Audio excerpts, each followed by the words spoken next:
بسم الله الرحمن الرحيم إياك نعبد وإياك نستعين. Mr. President, Honorable Secretary General, Excellencies, ladies and gentlemen, I feel honored today to represent my country at this forum of world leaders, where we have a chance to discuss problems that the world is facing. I want to talk about a lot of problems, but just four today.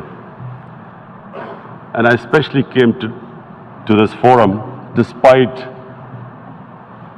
a difficult time in my country, facing challenges.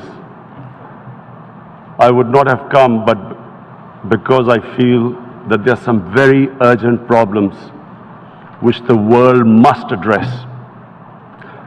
So first of all, I start with climate change. So many leaders have talked about climate change. But Mr. President, I feel that there is a lack of seriousness. Perhaps world leaders some of the leaders who can do a lot, do not realize the urgency of the situation. We have a lot of ideas, but as someone said, ideas without funding is mere hallucination. Pakistan, I'll give you start with my own country. Our country is amongst the top 10 nations in the world which are most affected by climate change. We depend upon our rivers. We are mainly an agricultural country. And 80% of the water in our rivers comes from our glaciers. The glaciers not just on the Pakistani side, even India. The river, the 80% of the water in Ganges and the Indian rivers also comes from the glaciers, from the Himalayan glaciers, Karakoram, Hindu Kush. And these glaciers are melting at quite a rapid pace. We detected already 5,000 glacial lakes in our mountains. And if this keeps going, if nothing is done, we are scared that humans are facing a huge catastrophe. In my country, when my party came to power in the province of KP, we planted 1 billion trees in 5 years. Now we've set ourselves a target of 10 billion trees in Pakistan. Idea being to counter the effects of global warming. But one country cannot do anything. This has to be a combined effort of the world. My optimism comes from the fact that humans, the Almighty has endowed humans with great powers. We can do anything, provided our survival instinct is stirred up. And this is really what I hope that the United Nations will take a lead in this. There must be more emphasis. Richer countries must be pushed. Countries that mainly are responsible for greenhouse gas emissions. They must be pushed because our country contributes minuscule amount to greenhouse gases. So I feel that the United Nations must take leadership in this. My second issue for me right now is even more critical. Mr. President, every year, billions of dollars leave the poorer countries and go towards rich countries. billions of dollars siphoned off by the ruling elites of the developing world. And they find their way into Western bank accounts, offshore accounts, tax havens, expensive properties hidden behind companies bought in Western capitals. Mr. President, this is devastating the developing world. This is causing more poverty, debts. It's impoverishing the developing world. The difference between rich and poor countries is growing because of this. Money laundering, which happens because money leaves the poorer countries into rich countries, is not treated the same as, for instance, money from drugs or terror financing. The seriousness which terror financing and money from drugs, the way it is treated, it's not the same. The way the poor countries are being plundered by their elites. It's not happening. In my country, when I took charge of our government a year back, in the 10 years preceding that, our total debt went up 4 times. The debt we had accumulated in 60 years, just in 10 years it went up 4 times. As a result, the total revenue we collected in 1 year, half of it went into debt servicing. How are we going to spend money on our human beings, 220 million people, when half the money is going into debt servicing? Because our country was plundered by the elites, the ruling elite. And easily they could get the money out. And when, Mr. President, we located properties in Western capitals bought by this money through corruption and money laundering, located the properties of these corrupt leaders, we find it so difficult to retrieve it. That money, if we retrieved that money, we could spend on our human beings. But they are such, it's so difficult. The laws protecting these criminals. We do not have the sort of money to have expensive lawyers and spend millions and millions of dollars. We need help from the rich countries. And Mr. President, it's critical. The rich countries must show political will. They cannot allow this to happen. How can the poor countries spend money on human development, which the United Nations asks, SDG? How are we going to do it when this money can easily leave our countries? So, unless the rich countries intend to build walls to stop economic refugees coming as we see right now, they must take action. They must take action now. It must be a deterrent. Corrupt ruling elites should not be able to take money out easily and park it into foreign bank accounts and into these properties abroad. And I never understand why. Why do we have these tax havens? Why is this allowed? Why shouldn't rich people pay taxes?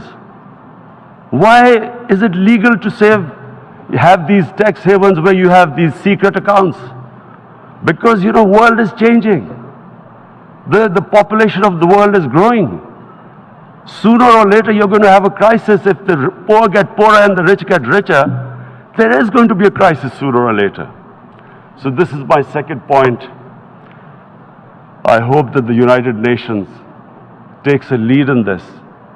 It involves the IMF, the World Bank, Asian Development Bank. They must find a way of stopping this plunder of the developing world.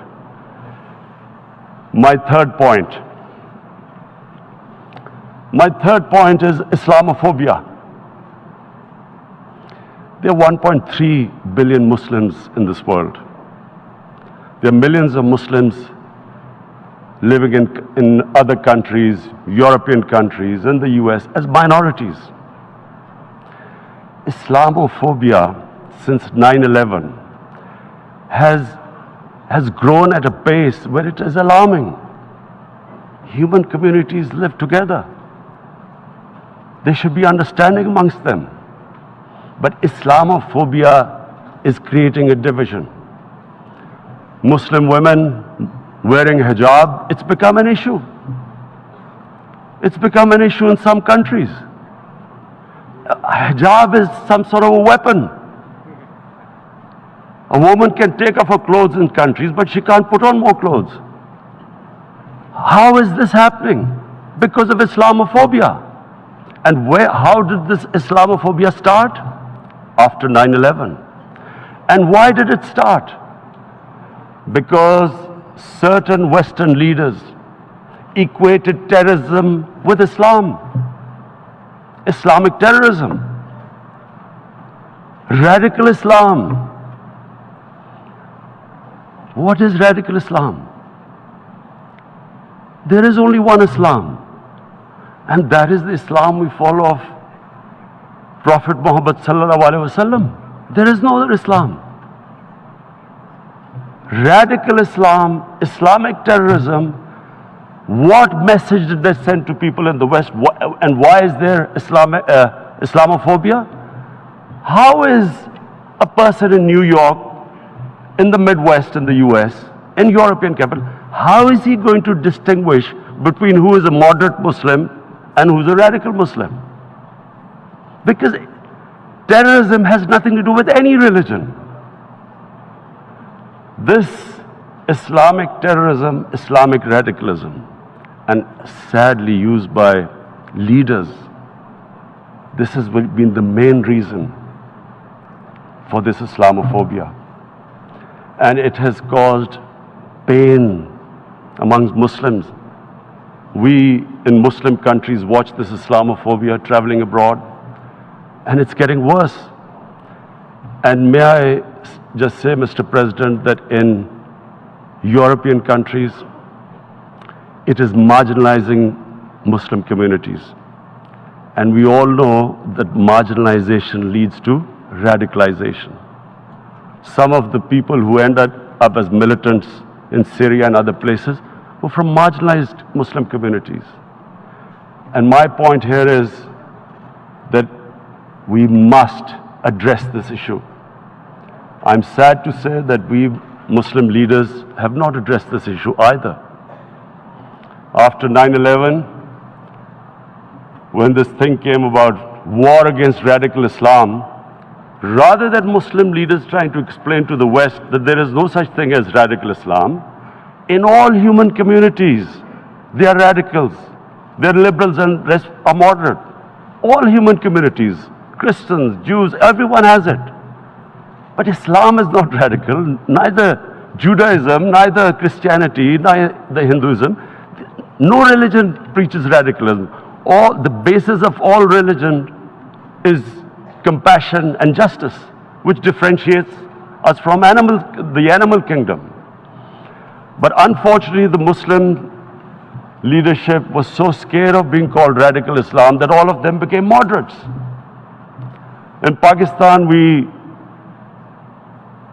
were in the eye of the storm, and our government coined a phrase called enlightened moderation.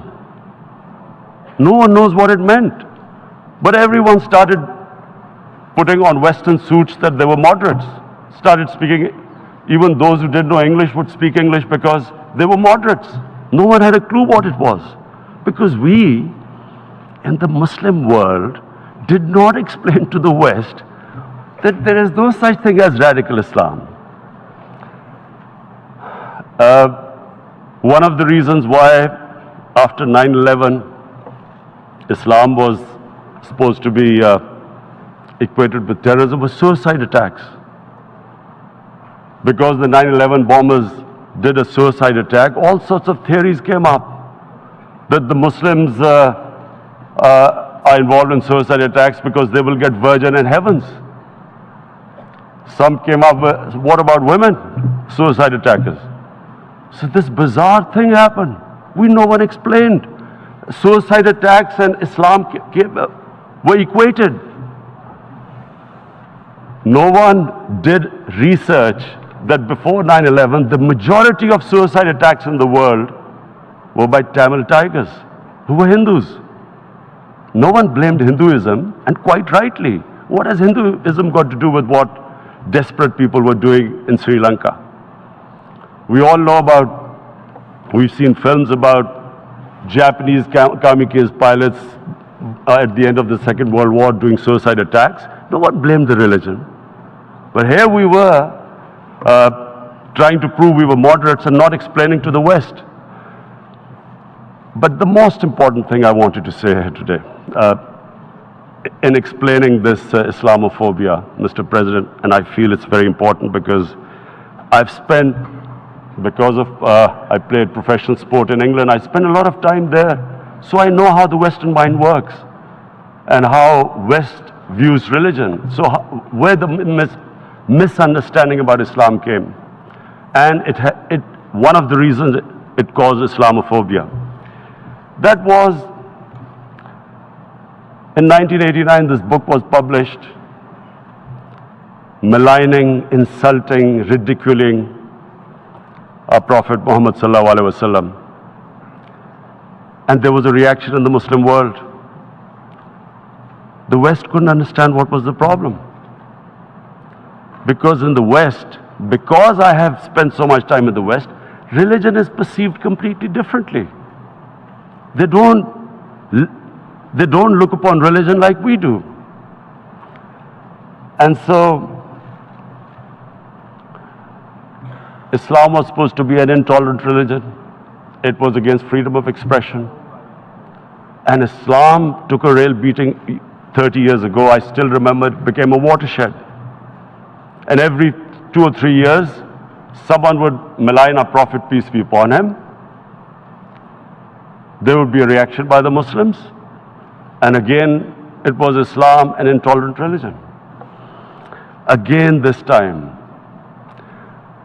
I blame a certain section of the people in the West who deliberately provoked this, knowing the impact it would have.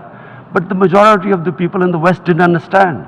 This is where, again, Muslim leadership let the Muslims down.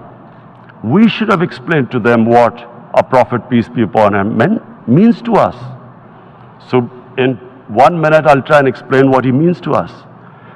Our Prophet was the witness to the divine book, the Holy Quran. The Holy Quran is the book of guidance for Muslims, and the Prophet's life was living the Quran. He was an example of what the Quran guided us to be. So he is the ideal we all try to get to.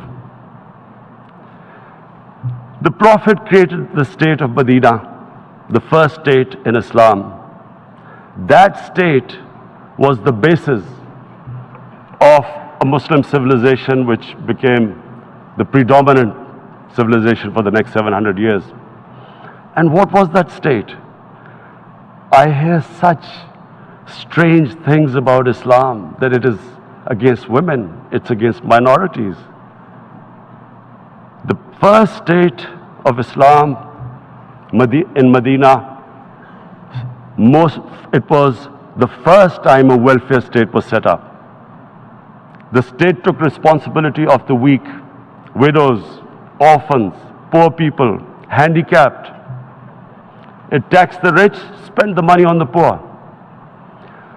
The state announced that all human beings are children of Adam, hence equal, whatever the color of their skin. The state announced, the Prophet announced that, and slavery, the whole system depended on slavery as it did for many years in the Western societies. The Prophet said that one of the greatest deeds is to free a slave. But because the society depended on slavery, he said, but if you have to treat them as an equal member of the family. And as a result, something happened in a Muslim world which hasn't happened in any other civilization. Slave dynasties appeared. Slaves became kings. The Mamluks, slaves who ruled Egypt. In India, there were slave dynasties.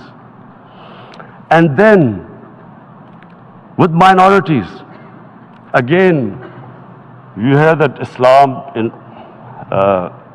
is supposed to be against minorities. Let me just make this clear. In Islam, the Prophet announced that everyone was free to practice his religion. It was a sacred duty to protect the places of worship of all religions. He announced that every person is equal in front of law, whatever his religion or his color. And this incredible case, and I always quote this, that the fourth Khalifa, the head of state of Medina, he lost a court case against a Jewish citizen. So, number one, it showed there was a rule of law, no one was above law. And number two, that a Jewish citizen was an equal citizen. So, Mr. President, when a Muslim society is unjust to its minorities, it is going against the religion of Islam and our Prophet, peace be upon him. So, it is important to understand this. The Prophet lives in our hearts. When he's ridiculed, when he's insulted, it hurts. As we human beings understand one thing, the pain of the heart is far, far, far more hurtful than physical pain. And that's why the Muslims react. And I always thought that if I ever had the stage, I would try and explain this to the world community, especially to the Western community, because having lived in the Western community, people didn't understand this. When I first went as a teenager to England, there was a comedy film on Jesus Christ. It's unthinkable in Muslim societies. So we need to explain that, look, in a human community, we must be sensitive to what causes pain to other human beings. We have, in the Western society, and quite rightly, the Holocaust is treated with sensitivity because it gives the Jewish community pain. That's all we ask. That do not use freedom of speech to cause us pain by insulting our Holy Prophet. That's all we want. And now, the number fourth point, Mr. President, and this is the most critical point, is the reason why I especially came here. It is about what is happening in Kashmir. Before I go on this, I want to make one thing clear, that when we came to power, my first priority was that Pakistan would be a country which will try its best to bring peace. We had been through this war on terror. We joined the United States war on terror after 2001. And Pakistan went through one of its worst periods where 70,000 Pakistanis died and over 150 billion was lost to our economy. And Mr. President, I opposed the war because in the 80s, Pakistan had joined the Western countries in what was the freedom struggle then in Afghanistan against the Soviets. And it was funded by the Western countries. These Mujahideen groups, which were treated in guerrilla warfare, were trained by Pakistan Army, funded by the Western countries and especially US, and they waged what was a freedom struggle in Afghanistan. The Soviets called them terrorists. We called them freedom fighters. 1989, the Soviets retreated. The Americans packed up and left. Pakistan was left with these groups. Come 9/11, Pakistan joined the United States in this war on terror. And now our government was supposed to, the reason why I opposed joining this war, because here we had indoctrinated them in jihad, meaning freedom struggle against foreign occupation. Now, because we had joined the US and the US had occupied Afghanistan, now we were supposed to tell them that no, this is not freedom struggle and jihad, it's terrorism. So that's why I tried to tell then government that, you know, stay neutral, because you will have leverage over them. You will be able to control them. But if you join them, you become collaborators and they will attack you, which is what happened. They turned against us. We went through a nightmare. 70,000 people killed in a war we had nothing to do with. No Pakistani was involved in 9/11. Taliban were in Afghanistan. Al-Qaeda was in Afghanistan. What had we to do with it? 70,000 Pakistanis died. So when we came to power, we decided that we would dismantle what was left of these groups. And this decision was taken not just by us, but by all the political parties in Pakistan. Unfortunately, they didn't implement it. So we came to power, we decided to implement it, and we dismantled whatever was left of the groups. And I know that India keeps accusing us that there are these groups there. I would like the United Nations to send observers, see for themselves what we've done. No Pakistani government would have dared to do this because it would have created strife. But we decided that there would be no militant organizations in Pakistan. So I need to give you this background and to what I'm going to say later on. And secondly, we started mending fences. I invited the Afghan president. We developed a relationship with Afghanistan. We had problems with Iran. We mended fences there. And then India. Now let me just give you a little background about my relationship with India. Because of cricket, and cricket being it's a passion in the subcontinent, I had great following in India. I have friends in India, and I loved going to India. So immediately when my party came to power, the first thing we did was to immediately reach out to India. And I spoke to President Modi and I said, look, we have similar problems. Climate change, poverty, let's get together. Let's resolve our differences through trade. Let's build a relationship on trust. Prime Minister Modi told me that, you know, there were terrorist attacks from Pakistan. I said, we have problems with you. There are terrorist attacks which we know are instigated by India in Balochistan. We caught a spy, Kulbhushan Yadav, who admitted what the sabotage going on in Karachi and Balochistan. So we said, look, let's leave that behind. Let's move forward. Our main priority should be our people. The highest number of poor people live in the Indian subcontinent. Unfortunately, didn't make any headways. Our foreign ministers were supposed to meet on this in the UNGA last year. India cancelled it.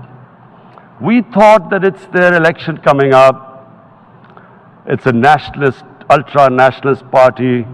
It doesn't want to cozy up to Pakistan. So we thought, okay, we'll wait till the elections. Meanwhile, a 20-year-old Kashmiri boy, whose father said was radicalized by the security forces in Kashmir, blew himself up on an Indian convoy. Immediately, India blamed us. I spoke to the Indian public on television. I said, if you give us any iota of proof, we will immediately take action, because we've clamped down on these groups. Rather than sending us any proofs, they sent their jets in, they bombed us.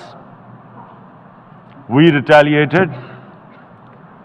A jet, 2 of their planes were shot down, 1 pilot bailed out in Pakistan. We immediately returned the pilot, saying that, look, we do not want any escalation.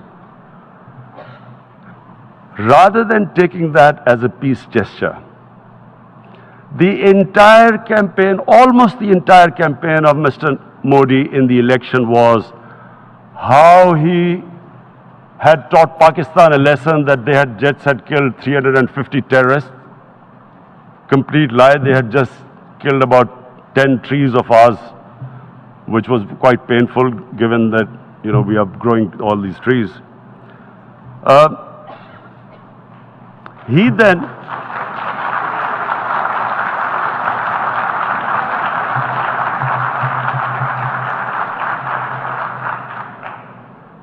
the election campaign, Mr. Modi used words like, this is just a trailer, the movie is about to start.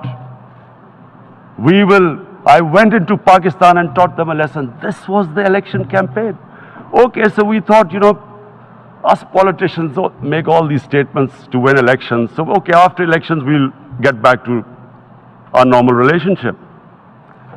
Well, the moment the elections ended, we approached India, no response, but then we discovered they were trying to push us in the FATF blacklist to bankrupt us. That's when we realized there was an agenda. And that agenda became obvious on the 5th August when India went against 11 United Nations Security Council resolutions which say that Kashmir is a disputed territory and the people of Kashmir have the right of self-determination. They went against that. They went against Simla Accord, which is about bilateral, sorting out our differences through bilateral means, went against that. They actually went against the Indian Constitution. Illegally, they revoked Article 370, which gave Kashmir the special status. They got an extra 180,000 troops there. Total number of security forces in Kashmir now are 900,000. And they put 8 million people of Kashmir under curfew.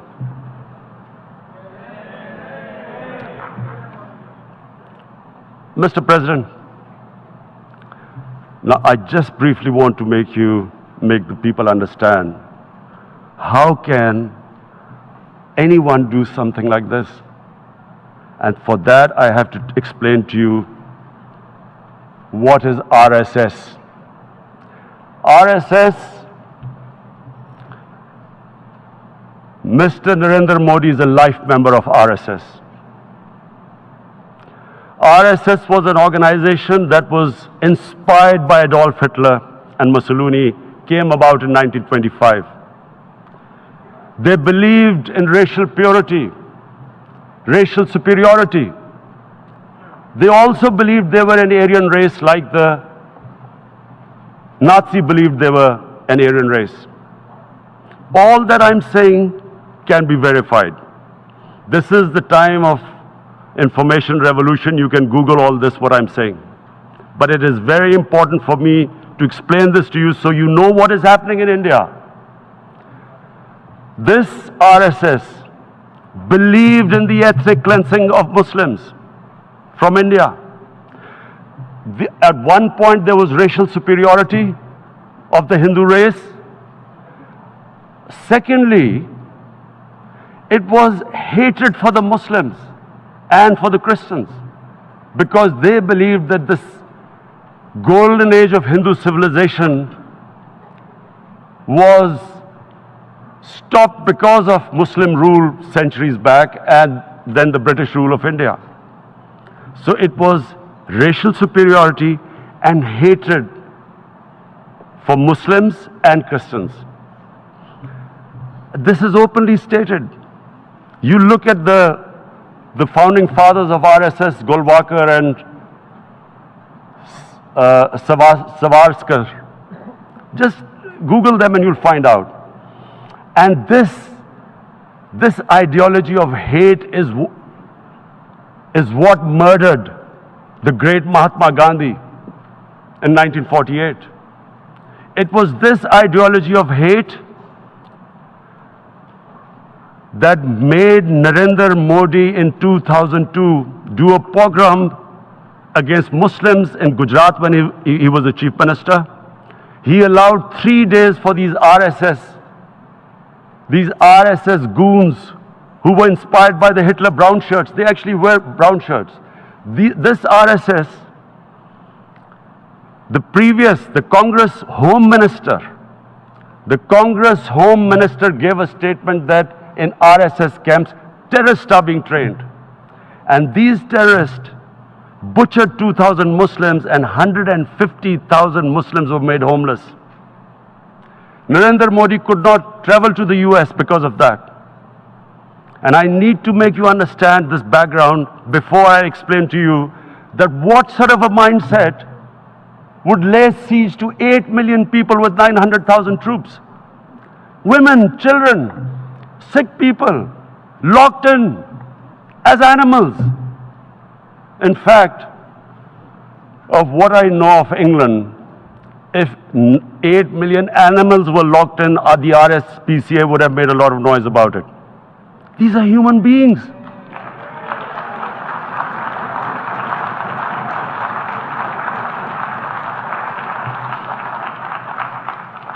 And Mr. President, what comes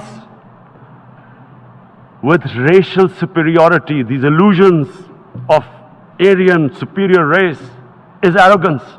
The two go together. And it's arrogance that makes people make mistakes and do stupid things. Cruel things like what Narendra Modi has done. It's sheer arrogance. And it's arrogance that has blinded him from the fact that what is going to happen when the curfew is lifted? Has he thought about it? This hasn't been thought through. What is he going to do when he lifts the curfew? Does he think that people of Kashmir will quietly accept the status quo because India has changed the constitution and taken away the special status? They'll accept that? Mr. President, 100,000 Kashmiris have died in the past 30 years because they were denied the right given by the United Nations, the right for self-determination. 100,000 have died and 11,000 women have been raped. There are 2 United Nations human rights reports on this. The world hasn't done anything because India is a huge market, 1.2 billion people. Sadly, the material prevails over the human. But this has serious consequences. Again, I repeat, that's why I'm here. Look, what is going to happen when the curfew is lifted will be a bloodbath. The people will come out. There are 900,000 troops there. They haven't come to, as Narendra Modi says, he's done this for prosperity of Kashmir. This is supposed to be for the development. These 900,000 troops, what are they going to do when they come out? There'll be a bloodbath. Has he thought it through what happens then? Mr. President, has anyone thought that what happens when there is a bloodbath? What do you think the impact will have on people of Kashmir? What do you think they will think? The way they have been boxed in their houses, treated like worse than animals, no rights. Thousands of all the political leadership has been arrested, taken out of Kashmir. Even those Kashmiri leaders who were pro-India have been taken out. 13,000 boys have been picked up and taken to God knows which destinations. So what do they think? What will the people of Kashmir do when they lift the curfew? They will be out in the streets. And what will these soldiers do? They will shoot them. They've already used pellet guns, blinded young boys. In the last 6 years, the 5 years, the oppression that has gone on in Kashmir. And so, Kashmiris will be further radicalized. Mr. President, there will be another Pulwama. And guess what? India will blame us. They're already blaming us. They're saying all this is happening because of Pakistan. One of their defense ministers said there are 500 terrorists lined up on the border to go in.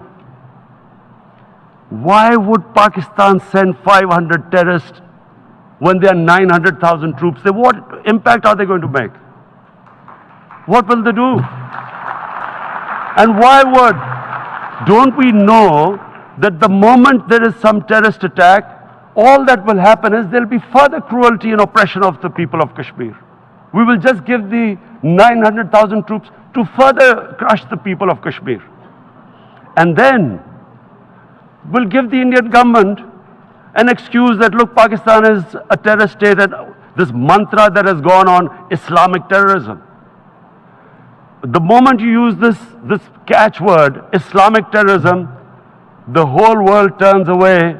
No one talks about human rights. You can do whatever you want, which is what has happened in Kashmir, because they keep using this word, Islamic terrorism. And this is what they're doing right now. What do we benefit from further increasing the cruelty on the people of Kashmir? And why would we want this? But there is no other narrative left for India. As when they lift the curfew, whatever happens, Pakistan will be blamed, and there is always a danger of another Pulwama. They might come and bomb us again, and then another cycle might start. And what does Narendra Modi think that 180 million Muslims of India are thinking right now? Aren't they watching these Kashmiris stuck inside for 55 days they've been stuck in? Aren't they watching? What do you think? Don't you think that the Muslims will be radicalized in India? And I'm talking about 180 million people. And when they get radicalized, there will be some incident in India somewhere down the line. Again, we will be blamed. And I'm warning you right now, again we will be blamed. And Mr. President, what about 1.3 billion Muslims who are watching this? And they know that it is only happening in Kashmir because they're Kashmiri Muslims. This is not happening to Kashmiri Hindus. They know that this is happening because of their religion. So what do you think they will be thinking? What do you think the Jewish community would think if they were, forget 8,000 Jews stuck like this? What do you think Europeans would think? What do we think? I mean, any human community, if their members are stuck like that, what do you think they will think? Are we a children of a lesser God? Is it not going to cause us pain? And then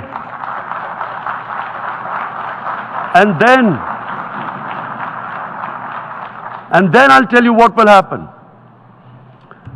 People will, in the 1.3 billion Muslims, someone will pick up arms. I know we've been brought up with films, Western films. This good, decent guy doesn't get justice. He decides to pick up a gun and start seeking justice. There was a film made in New York, famous film called Death Wish. This guy gets mugged by and his family, his wife gets killed or something. He can't get justice. He picks up a gun and he goes around shooting muggers. And the whole cinema cheers him on. So what do you think the Muslims are thinking right now? If there is a bloodbath, there will be Muslims becoming radicals, not because of Islam, but because of what they will see that there's no justice when it comes to Muslims. There were Rohingya Muslims, Myanmar, who are, God knows, almost 1 million people out, ethnic cleansing. What was the response of the world community? So what do you think will be the response of 1.3 billion Muslims? I picture myself. I'm in Kashmir. I've been locked up for 55 days. I have heard about, and there are rapes, Indian Army going into homes, soldiers. Would I want to live this humiliation? Would I want to live like that? I would pick up a gun. You're forcing people. You are forcing people into radicalization. When people lose the will to live, what is there to live for? And this is what, if you can do this to human beings, you are actually radicalizing people. And so, Mr. President, I want to repeat here, this is one of the most critical times. There will be a reaction to this. Pakistan will be blamed. 2 nuclear-armed countries will come face to face like we came in February. And before we head in that direction, the United Nations has a responsibility. This is why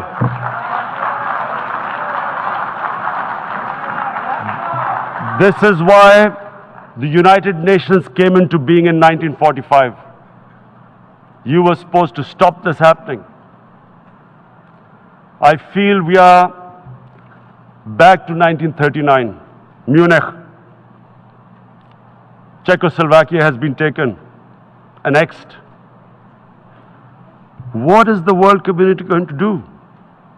Is it going to appease a market of 1.2 billion, or is it going to stand up for justice and humanity?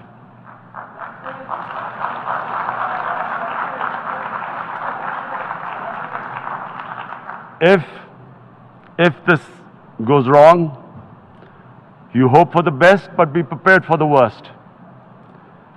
If a conventional war starts between the 2 countries,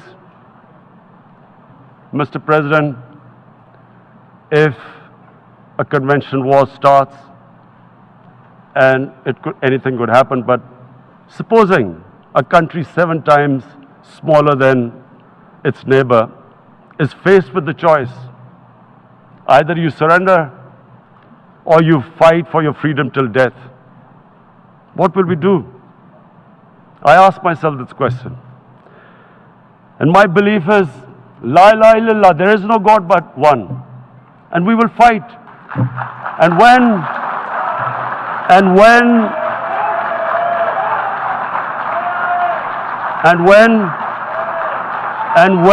a nuclear-armed country fights to the end, it will have consequences far beyond the borders.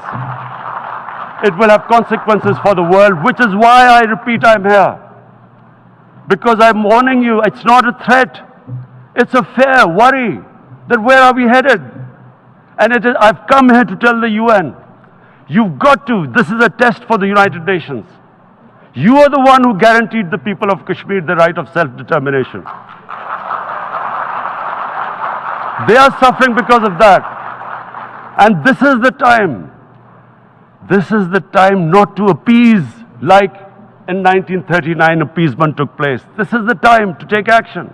And number 1 action must be that India must lift this inhuman curfew, which has lasted for 55 days. It must free all political prisoners, and especially those 13,000 boys that have been picked up. Parents don't know where they've disappeared. And then